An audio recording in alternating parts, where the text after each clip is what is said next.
ahora que tú me estás hablando así, yo te voy a presentar otro personaje. Adelante.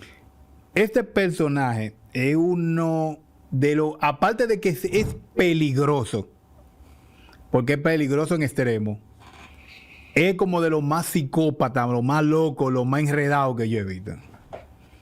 Estoy hablando de Homelander, del grupo de Boys. Que cualquiera cree que el grupo de Boys es una agrupación musical que había, pero hay una serie en Amazon Prime que se llama The Boys. El personaje principal es Homelander. ¿Qué pasa con Homelander? ¿Qué pasa con Homelander? Él viene siendo un Superman. Él tiene todos los poderes de Superman, la visión de rayos X, la fuerza, puede volar, tiene un carisma. Es el típico héroe americano. Es tan tal que como lo presentamos aquí en la pantalla, tú vas a ver a Homelander con la capa de él, que es la bandera de Estados Unidos. O sea, es el típico... Es un nacionalista. Exacto, un nacionalista. Es el típico héroe americano. Lo más lejos que se pueda tener de un héroe se llama Homelander. O sea, es un antihéroe total. Antihéroe no. Porque los antihéroes por lo menos tienen valores algunos. Aunque son valores mucho más egoístas porque son por ellos. Homelander no. Homelander es un sujeto. Lo primero que él es el jefe de una agrupación como la Liga de la Justicia que se llaman Los Siete. Que son supuestamente los 7 héroes más poderosos. Pero ¿qué pasa? Todos esos héroes son un reguero de corruptos. Déjame explicarte algo, cosas que ha hecho Homelander. El peor enemigo de Homelander se llama Butcher, que es un humano común y corriente, pero tiene una determinación que lo que él hace lo termina. Él es el peor enemigo. Cueste lo que cueste. Cueste lo que cueste. Oye, si él tiene que sacrificar su vida y matar 20 gente, 30, él lo va a hacer. Porque ese otro tampoco él es bueno. Resulta que Homelander tiene su publicista. Una mujer. Su accionista público. Sí, su publicista y su accionista público. ¿Qué pasa con Homelander? Homelander trabaja para una compañía que se llama Corps, que es una empresa donde forma los superhéroes. Es la que patrocina. Todos esos superhéroes, los 7, son estrellas de cine. Hacen películas. Tienen todo lo que tienen que tener. Hacen películas, novelas, son superhéroes, hacen afiches, todo. Homelander le gusta tener esa atención. Toda la atención que vaya hacia él. Pero hasta ahí tú no me has citado maldad alguna. Espérate. Cuando él está con la mujer de Butcher, él la secuestra, se la lleva para su cuarto, la viola, la violiniza. Butcher la ve, pero ¿qué pasa? La mujer se desaparece. En la serie más para adelante se cuenta de que Homelander la dejó embarazada a ella. Y tiene un niño. Pasa el tiempo y el niño tiene 7 años y ella lo descubre. Él lo descubre que el niño está vivo. Entonces él quiere ser el padre amoroso con ese niño que ni de conoce. Un hijo que fue fruto de un abuso. De un abuso. De una violación. Oye, ¿qué problema? Pero dime una cosa. ¿Cuál es la razón de ser de las acciones de Homelander? ¿Por qué hace esas cosas? Homelander es un personaje que necesita que la gente esté encima de él, lo vea, que la gente lo alabe, que la gente lo vea como un dios.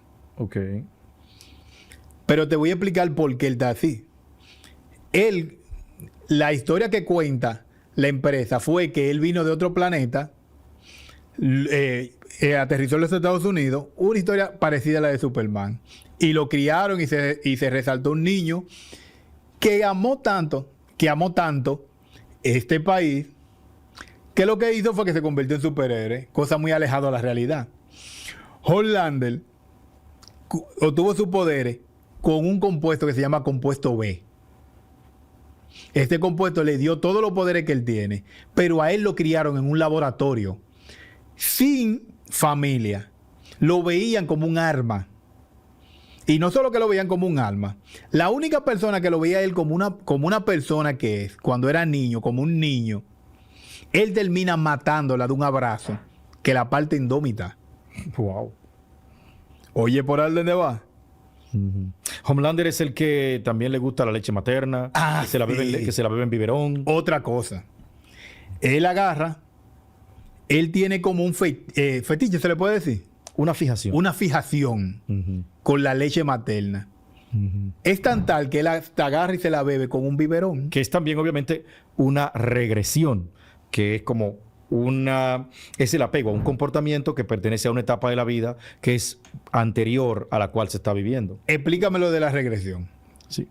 La regresión es cuando un individuo emite recurrentemente un comportamiento que es propio de una edad anterior, de una época o una etapa anterior de la vida.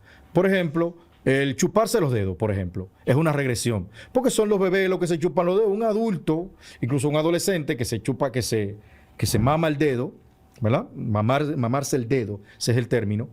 Tiene una regresión porque eso solamente lo hacen los niños, los infantes en las primeras etapas. Entonces, un hombre que le gusta la leche materna y bebérsela en biberón, tiene una regresión a una etapa de la infancia. Que aunque no la tuvo, porque a él nadie le dio. A él no Aunque la haya tenido o aunque no la haya tenido.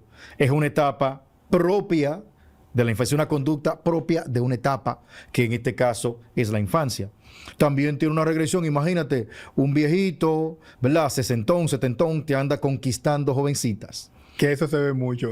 Es Conozco muchos que están en esa época. Esa es una regresión, porque es la emisión de un comportamiento, el apego a un comportamiento que pertenece a una etapa anterior de la vida. O estos viejos que andan en discoteca con 30. Exacto. Con 30 y canas. Exactamente. Un viejo cincuentón, sesentón que metió en discoteca, rumba y trense, que es un comportamiento de un adulto joven. Okay. Eso es una regresión también. Mira, algo de lo que hizo Homelander fue. Él fue a rescatar un avión que estaba secuestrado por terroristas. Ujú. En el secuestro de terroristas sale mal la operación. Y él, matando al terrorista con su vista de rayo láser, destruye los controles del avión. Y el avión va en picada.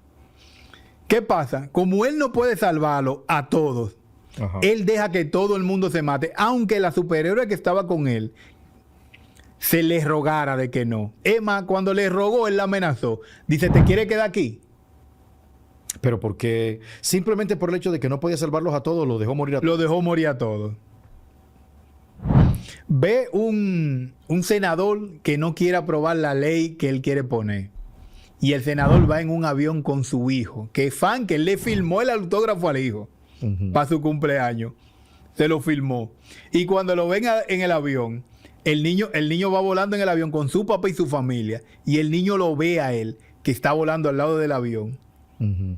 Y le dice, ay, llegó Homelander, papi, mira Homelander. Él parte el avión por mitad y asesina a la familia completa de un niño que era, soy yo especulando, pero se veía como de 6 años. Ok.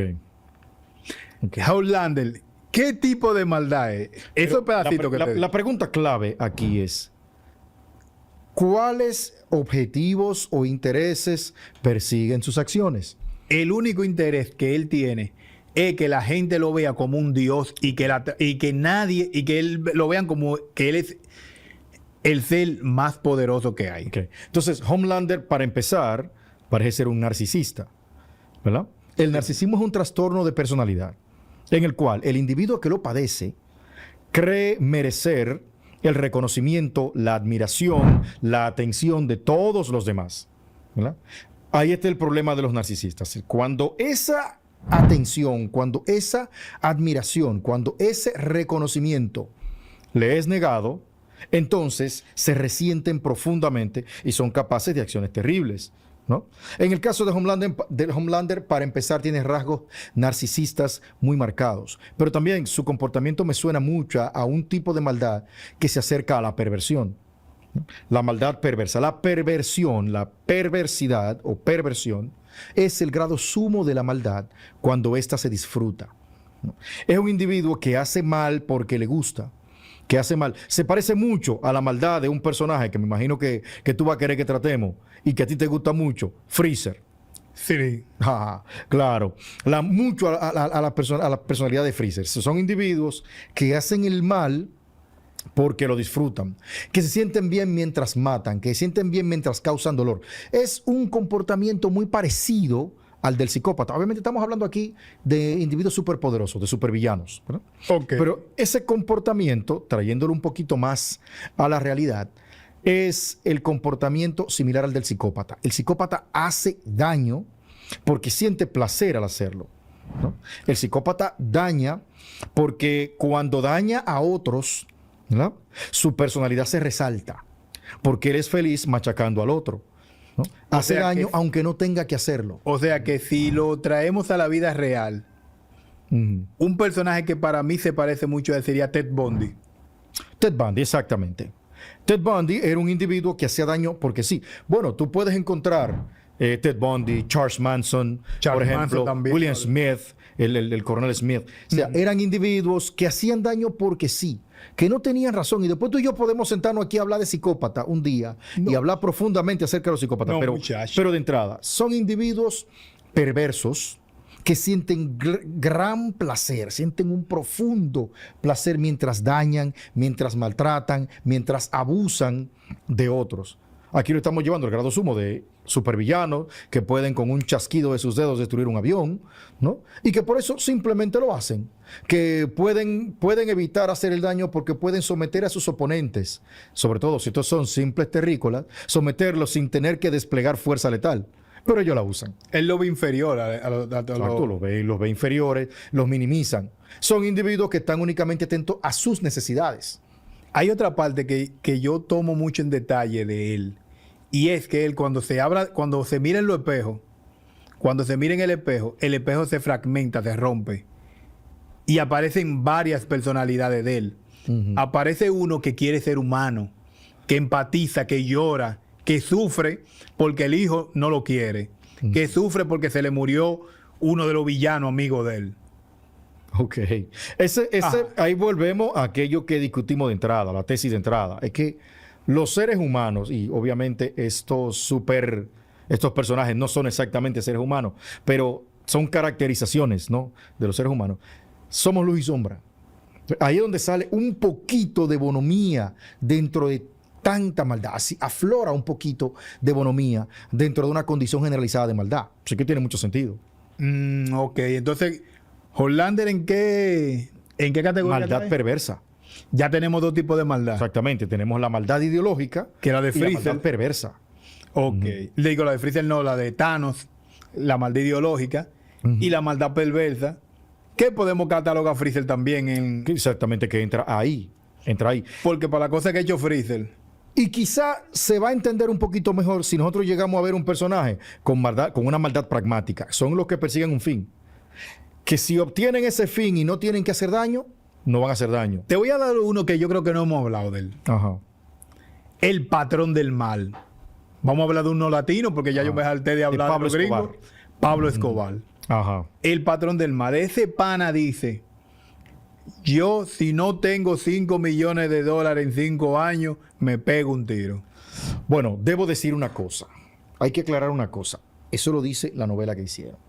Si uno no sabe realmente si estas son cosas que se están diciendo porque realmente el individuo lo dijo y hay un registro de que realmente pensaba así, o si fue algo que el guionista de la novela lo puso ahí para causar más interés, para impactar más al televidente y causar más interés y vender más. ¿Entiendes lo que quiero decir? Sí, pero recuerda que estamos hablando de cine.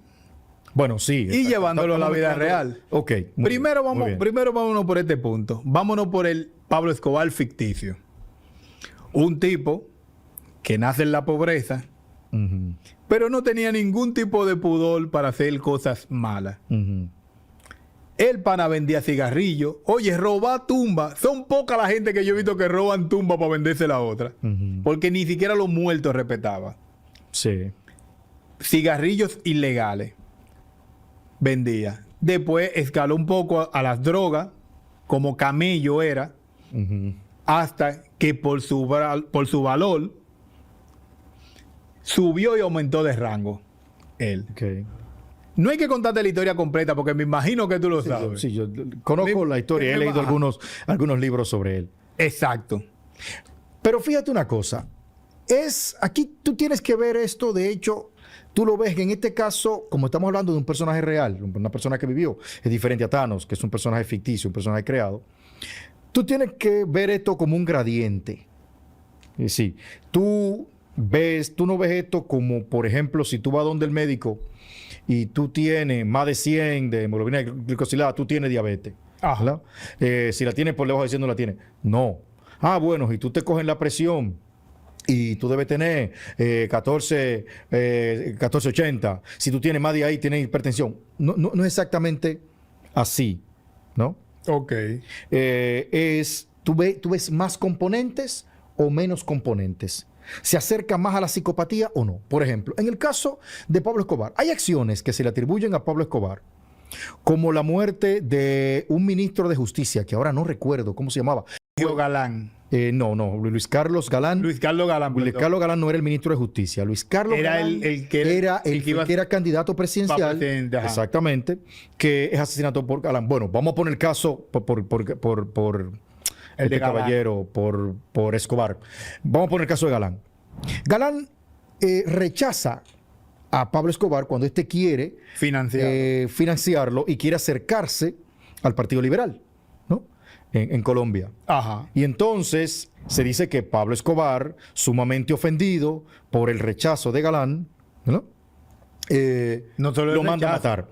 Pero lo rechaza y lo expone. Por otro lado, no, el que lo expuso es ese ministro de justicia que ahora no recuerdo su nombre, que lo matan en 1983, 84. Lo mandan a matar porque el individuo en el Congreso expone a Pablo Escobar.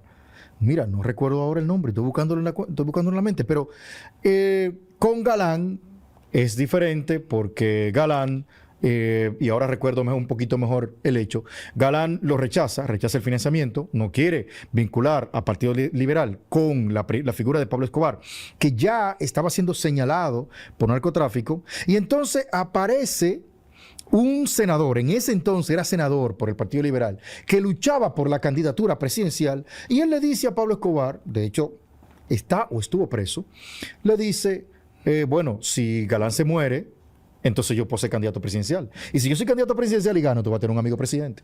Y entonces Pablo Escobar dice, pues vamos a matarlo. Ahí tú tienes una expresión de maldad.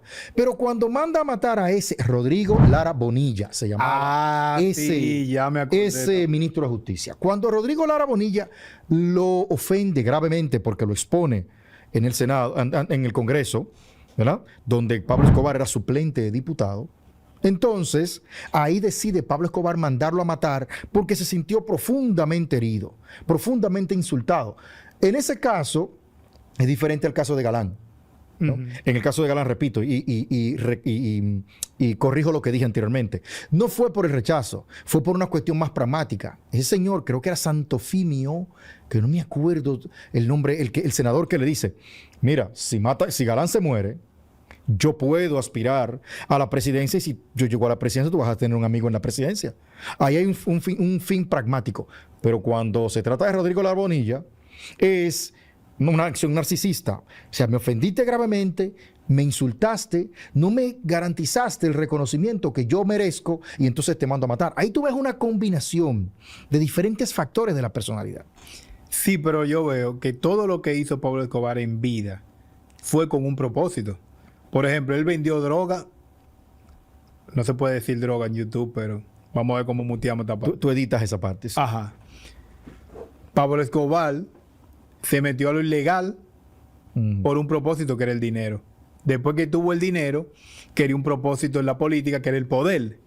Después que, cuando vio que no pudo el poder, se metió al terrorismo con el propósito de doblegar. O sea, siempre en todo tuvo un propósito. Ese tipo de maldad que tenía él, ¿cómo se cataloga? Hasta ahí, como tú lo planteas, hasta ahí es la maldad pragmática, ¿verdad? Es el individuo que hace maldad por un fin. Tengo que valerme de un fin, ¿verdad? Que es una acción extremadamente cuestionable, ¿no? Para yo alcanzar un objetivo determinado. te da la idea en primera instancia de que ese individuo que tiene esa expresión de maldad, si hubiese tenido acceso a los bienes, a los recursos, a aquel objetivo que él tanto anhela, no habría cometido maldad. Bueno, eso queda en duda, pero es la teoría general, ¿no? Bueno, si yo quiero dinero, necesito dinero, ¿verdad? Y mato por dinero, si tuviera dinero no matara. Eso es lo que de entrada uno podría pensar, ¿no? Ahora bien, es que Pablo Escobar fue más que eso. Es que hubo acciones, primero, acciones de extrema violencia, uno. Segundo, en un momento en el que ganó, por ejemplo, ganó la guerra, le torció al Estado el brazo cuando pudo bloquear la extradición, que fue por lo que ellos se convierten en la banda narcoterrorista, los extraditables. Exacto. ¿Verdad? Ya está en la cárcel de la catedral y aún así sigue delinquiendo. Ya después que tenía dinero, ya después que podía pagar por sus deudas con la sociedad, desde una cárcel que era más un centro de diversiones para él, Sí, porque tenía tan intenso. que una cárcel, que tenía de todo.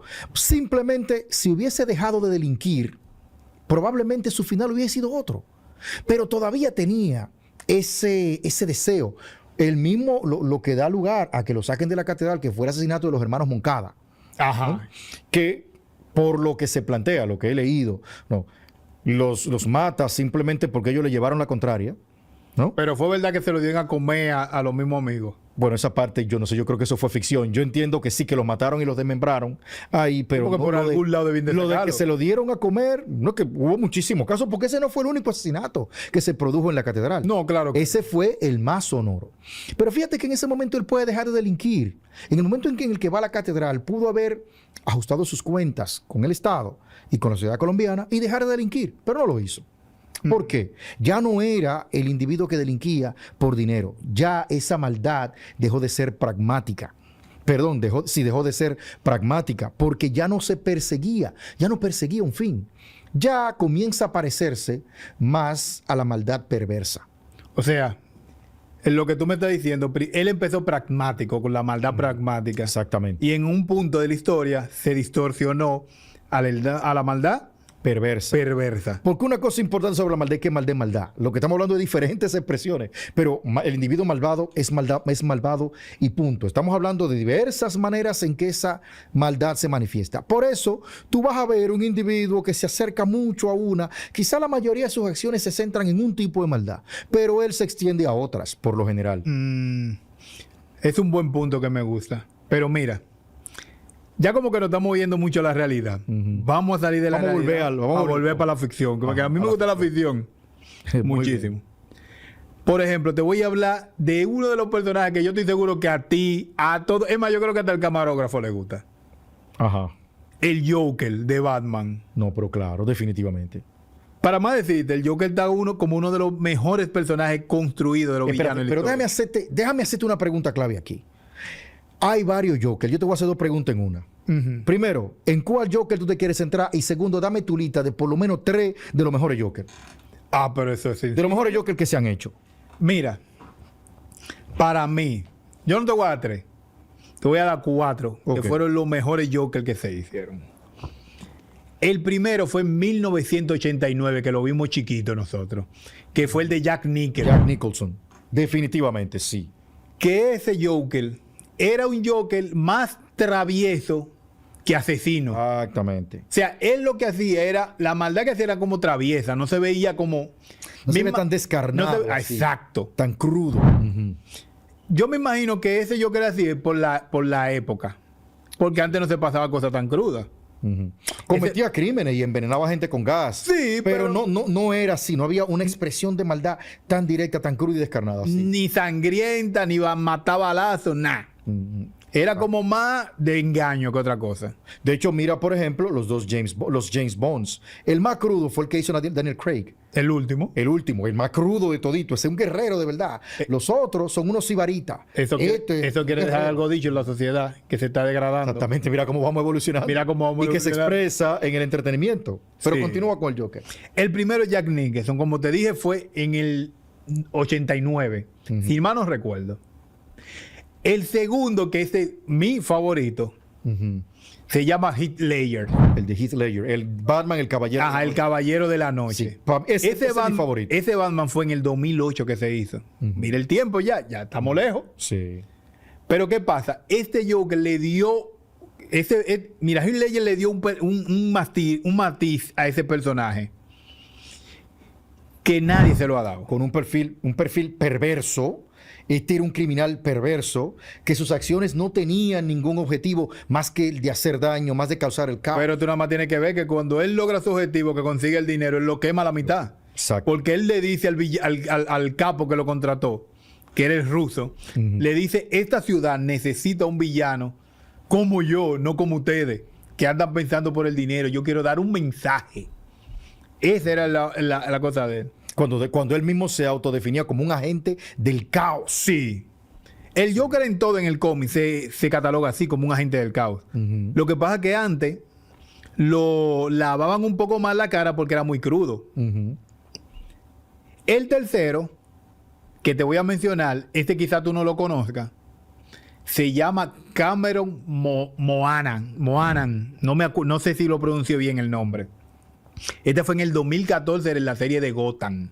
En esta serie, lo particular que tiene es que en esta serie, este personaje del Guasón es en su adolescencia.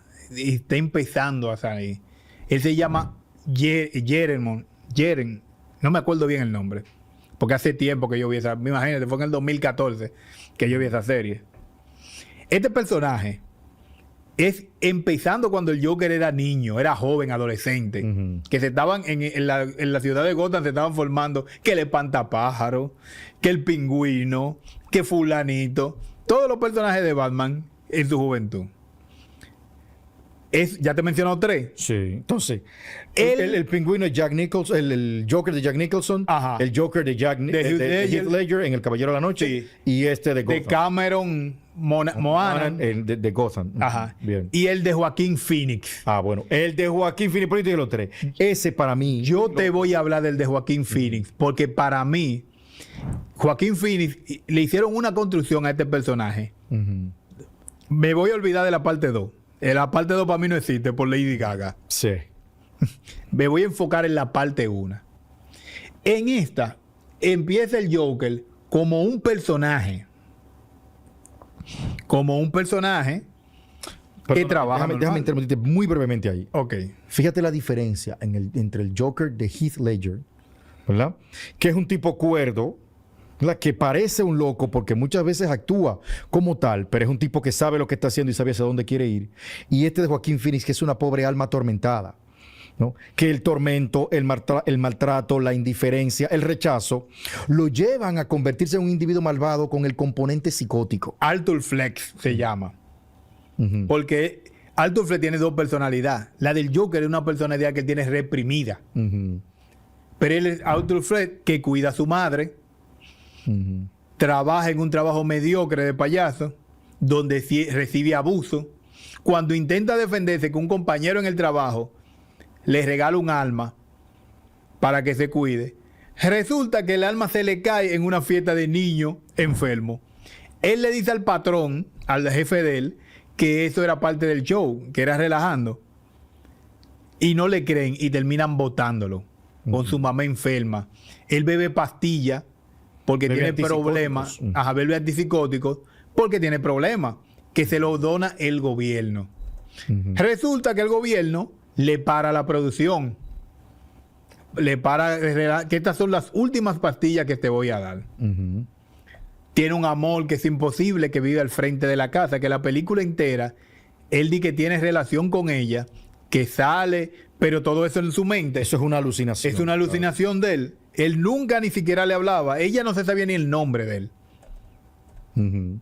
También él tiene un programa, porque él aspira a ser comediante. Él ve un programa y de ese programa él se imagina en el público, donde el presentador lo elogia porque él cuida a su madre, donde él es un comediante que está por salir hacia adelante. Pero todo eso en su cabeza, nada de eso pasó. Sí, exactamente. Fíjate que es una alma atormentada, como te decía, que sufre rechazo, acoso, persecución, abandono, indiferencia, y va teniendo revés tras revés a lo largo de su vida. Procede de una madre, ¿no?, que padece también una patología. O sea, que puede ser hereditario. Así que probablemente es hereditario. Las enfermedades mentales, como la esquizofrenia, que es la que se describe allí, tienen un alto componente genético. Así que probablemente sí, es hereditario. Entonces, aparte de eso, ve el deterioro progresivo de su madre, ¿no? Pero entonces ve el abandono del Estado, que no permite ni siquiera que ellos reciban la atención y la medicación adecuada. Tiene un trabajo de mala muerte. Mediocre. ¿no? Un trabajo menos que mediocre. Es decir, trabajo mediocre tiene la mayoría de la gente. Tiene un trabajo que es abusado, que es irrespetado, pero también cuando sale a la calle es agredido. Aquí no estamos diciendo que los trabajos son mediocres. No, pero lo que estamos diciendo es que hay trabajo. Exactamente. Trabajo mal pagado, trabajo donde el individuo es maltratado. Bueno, para serte sincero, hay personas que trabajan y otros pasan trabajo. Exactamente. Y en esta sociedad hay mucha gente que lo que hace es que pasa trabajo. Exacto. ¿no? Entonces, él no llegaba ni siquiera a pasar trabajo. Él estaba todavía por debajo del que pasa trabajo. Sí, estamos hablando de una vida de sufrimiento, donde el individuo va viviendo reveses constantes, donde sus probabilidades de éxito son mínimas. Y llega un momento que eso causa un deterioro emocional. Fíjate que él tiene un síndrome que no es muy común, que es un síndrome de la habilidad emocional extrema, que se llama síndrome pseudobulbar. Que él tiene estos arranques incontrolables de risa o de llanto. Sí. ¿no? A esto también... Más de risa. Se da de ambos casos. Tú tienes variaciones. En unos pueden ser más de llanto, en otros pueden ser más de risa, pero son incontrolables. Y no tienen razón de ser. Bueno, él andaba con una tarjeta. Él andaba con una tarjeta diciendo que tenía ese síntoma. ¿Qué lo hacen muchas personas que tienen otros síndromes? Por ejemplo, las personas con síndrome de la Tourette, que comienzan a decir malas palabras y pierden el control de lo que dicen, de sus verbalizaciones, ¿no? Lo llevan porque eso le puede traer problemas en la calle. ¿no? Entonces tienen que enseñar, mira, yo tengo una condición neurológica especial.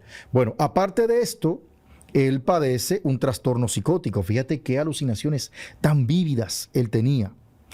Una cosa que hace interesante al personaje del Joker, y es algo que tú no vas a encontrar probablemente, o es muy difícil que encuentres en la vida real, es una combinación de una crisis psicótica con comportamiento inteligente.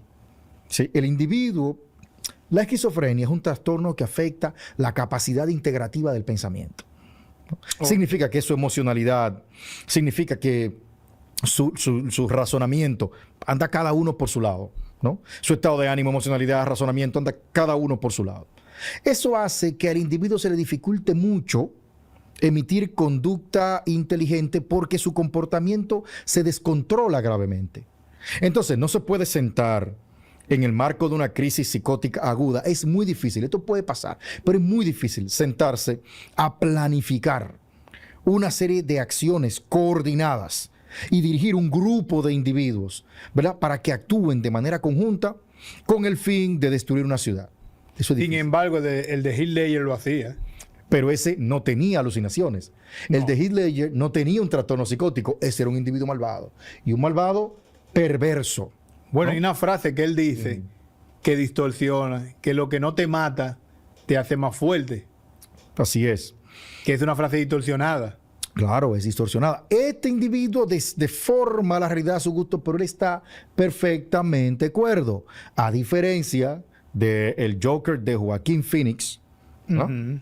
Que es un alma atormentada. Este individuo actúa más por desesperación que por cálculo, que por maldad. Este individuo es una expresión de maldad patológica. Fíjate que hemos hablado de maldad pragmática, maldad perversa, ¿verdad? Maldad ideológica y maldad patológica. Este es un loco. O sea, es un individuo que ha perdido la razón, que padece un trastorno mental, que los sufrimientos lo llevan a un colapso emocional y a partir de ahí comienza a emitir un comportamiento malvado, que no va a ser en la vida real, no va a ser un comportamiento tan coordinado, tan organizado y de tanto liderazgo como lo vemos en la pantalla. Pero ¿qué pasa? Mira, porque hay algo que yo te quiero mirar, que es cuando él asesina a los tres tipos.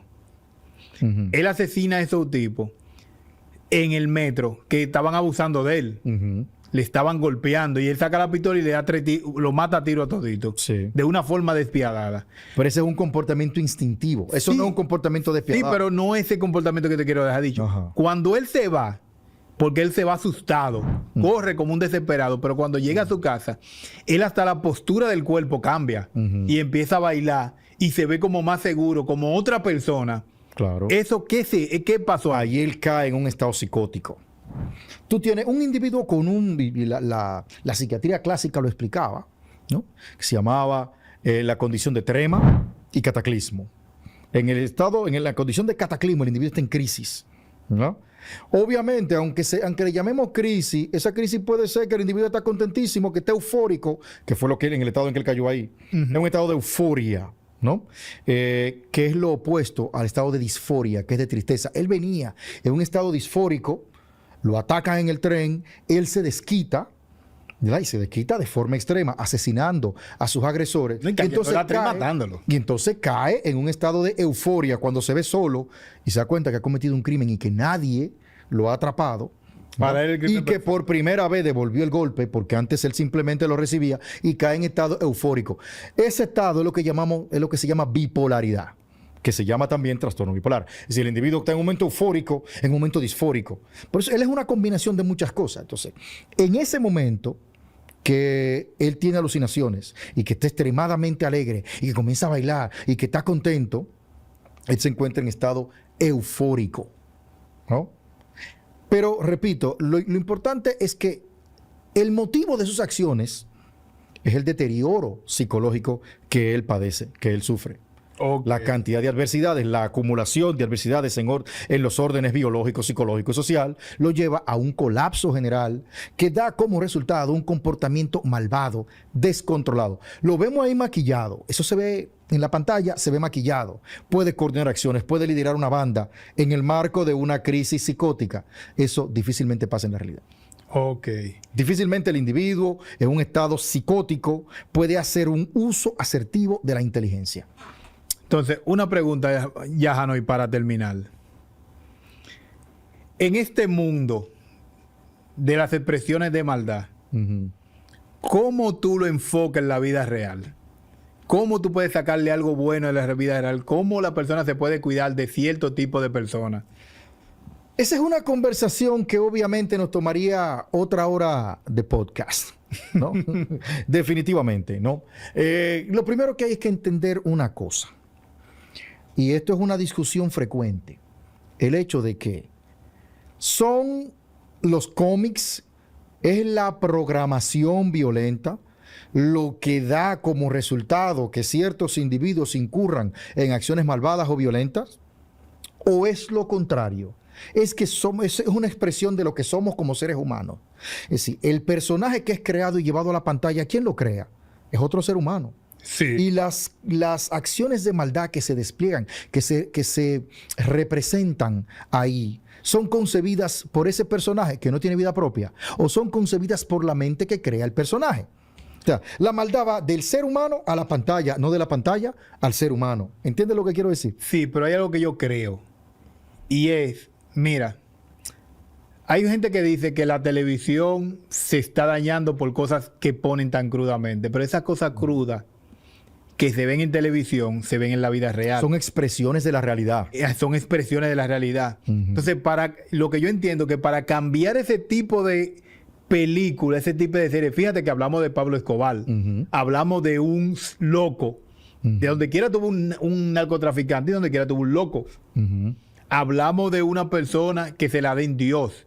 Muchísima gente en los trabajos se creen que no pisan el suelo, que porque tienen poder, cierta cantidad de poder y dinero, te pueden manipular como les da la gana. Quieran, claro. Y se creen dioses. O sea, todo lo que hemos hablado en personajes ficticios, fácilmente se adaptan, salen de la pantalla y lo vemos en la vida real. Es que lo que te digo, es que no sale de la pantalla a la vida real, es que va de la vida real a la pantalla. Es que lo que tú estás viendo son expresiones de maldad de la vida real, pero llevadas al cine y maquilladas un poco. Y esto no es de ahora. Genghis Khan, ¿verdad? Mató 40 millones de personas. ¿verdad? Fue un conquistador que mató 40 millones de personas. ¿Había televisión cuando él lo hizo? No. Entonces podemos decir que fue la televisión que lo motivó, que fue que él vio en la televisión a alguien conquistando y decapitando gente y él se motivó y lo hizo. No, eso ya ocurría, ¿no?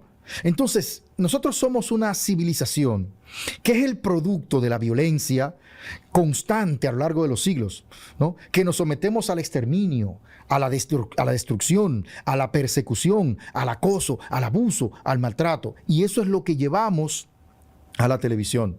Las expresiones de maldad están ahí porque vienen de nosotros y las ponemos en una vitrina donde todo el mundo la vea. Pero fíjate cómo nos atraen más los personajes malos que los buenos. Se trata de resaltar lo bueno. Pero ¿qué es lo que a la gente le gusta? ¿Quién es que llama más la atención? En los carros llevo el logo de los Decepticons. Exactamente. No. Y que tú no ves la gente con las camisetas del patrón del mal. Exacto. Y la gente haciendo peregrinaciones a la tumba de Pablo Escobar en Medellín, Colombia. Exacto. Y tú no te acuerdas, hace poco, un personaje que causó tendencia, que es un personaje de los 80, cara cortada, Scarface. Scarface. La gente con las camisetas de Tommy Montana. Uh-huh. ¿Y Tommy Montana qué era? Un asesino, narcotraficante. Entonces, es que tendemos a identificarnos por alguna razón, y eso podemos discutirlo después, buscar la forma, desconstruirlo después. Tendemos a identificarnos con estos personajes, ¿no? Yo veo, por ejemplo, y aquí yo quiero hacer una diferenciación ya para finalizar, ¿no? Porque el señor director yo sé que está un poquito apretado. Sí. Pero ya para finalizar, una cosa es el personaje en sí, ¿no? Lo que es el producto terminado, y otra cosa es la idea que se te queda en la cabeza. Que se crea, ¿no? Y la idea que crea el individuo que produce el personaje. Hay gente muy mala que te produce muy buena televisión, y esa televisión se califica como buena o mala en función de la aceptación que tiene el público.